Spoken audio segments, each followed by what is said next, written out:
Welcome back. I'm Tiffany Meier. Joining us now to discuss the latest in the Israel-Iran war is Bart Marcois. He's a former career diplomat and Energy Department official. Bart, thank you so much for joining us. Great to see you again. Now, President Trump has signaled he'll allow 2 weeks for diplomacy to proceed before deciding on whether the U.S. will launch a strike on Iran.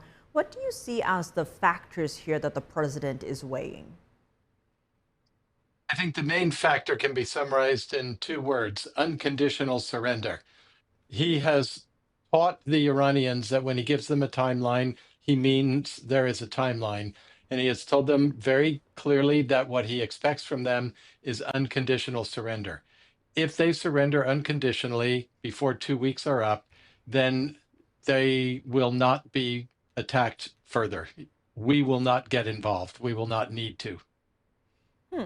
Now, right now, the Foro facility is getting a lot of attention given it's housed beneath a mountain and is the site many say is capable of producing a nuclear warhead in as little as a few days. Given how deeply buried the site is, Israel would need so-called bunker buster bombs, which only the U.S. has. What is the likelihood of U.S. involvement in taking out Fordo? I think you have to hand it to the Iranians when people question whether or not they're actually serious about making a nuclear weapon. When you bury the lab 400 feet beneath a mountain, that's a pretty good sign that you're not developing anything for civilian use. And that and it's we don't really know whether the bunker buster bombs that we have are capable of taking it out. We don't know that the smaller bombs that Israel has are not capable, and we don't know what else Israel may have up its sleeve. They may consider some sort of ground-based assault, that a special operations assault that would go in and ensure that the facility is taken out. I think that's another indicator, another factor President Trump is looking at. Can the Israelis do it on their own? If they cannot, and if the Iranians have not surrendered at the end of 2 weeks, then I think it's highly likely that we will see a couple of B-2 bombers take off from Diego Garcia or Whiteman Air Force Base in Missouri, and will bomb. Each one will have two GBU-57 bunker buster bombs. The first one will open up a very deep hole. It'll burrow down into the ground and explode. And the second one will go into the hole that it created and burrow deeper and explode. And then the second plane will deliver two more bombs for good measure. And after that, we'll have to have some sort of eyes on uh, eyes on contact to verify and confirm that the facility has indeed been destroyed. Hmm.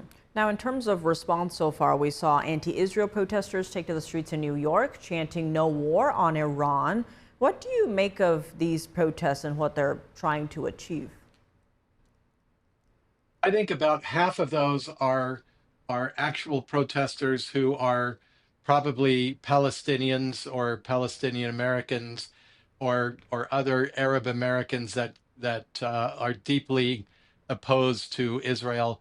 But but the other half, and probably the majority, are bought and paid for, and probably even the ones who feel it genuinely are paid to be out there. Uh, the Justice Department has said that they're starting to research the funding of some of the rioters in Los Angeles.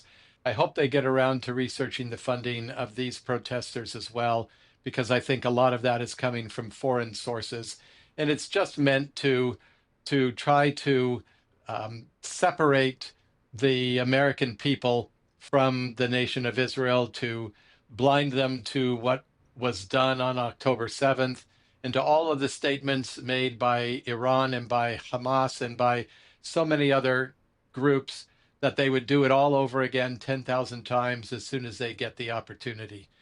These are people that want to kill every last Jew, not just every last Israeli, but every last Jew, and then start on the rest of us once they finish those first two tasks. Well, zeroing in on the Middle East region, China has popped up calling itself a mediator. As for why Beijing has such a stake in the conflict, the Wall Street Journal reports that Iran is exporting about 1.7 million barrels of oil a day, and more than 90% of that goes to China. What do you make of China buying sanctioned Iranian oil, and are we seeing something similar to Russia, as in China is propping up their economy? You're asking me questions, Tiffany, that make me look very cynical in all of my answers. I apologize to your viewers if they think I'm too cynical. The Ayatollahs are finding out that China is not a reliable friend. It's not a durable ally. China acts only in the interests of China. They will buy Iranian oil as long as Iranian oil is for sale, and especially as long as it's for sale at much lower prices than the world markets charge. When we sanction a country's oil, it doesn't mean they can't sell it. It means they can't sell it on the spot market, on world markets and long-term contracts. And so they have to charge less for it. China steps into that breach very happily, and they'll gobble up everything that Iran can produce. Now, on top of that, there are reports that China has been sending missile fuel materials to Iran since January, and some believe that support may still be happening. What is China's calculus in this region? Why help Iran? They, for one thing, they want to keep the fuel supplies coming. They need those. They want those, but also they are simply their interest is in stirring up any kind of difficulty for the United States, NATO, the Western alliance, the civilized countries.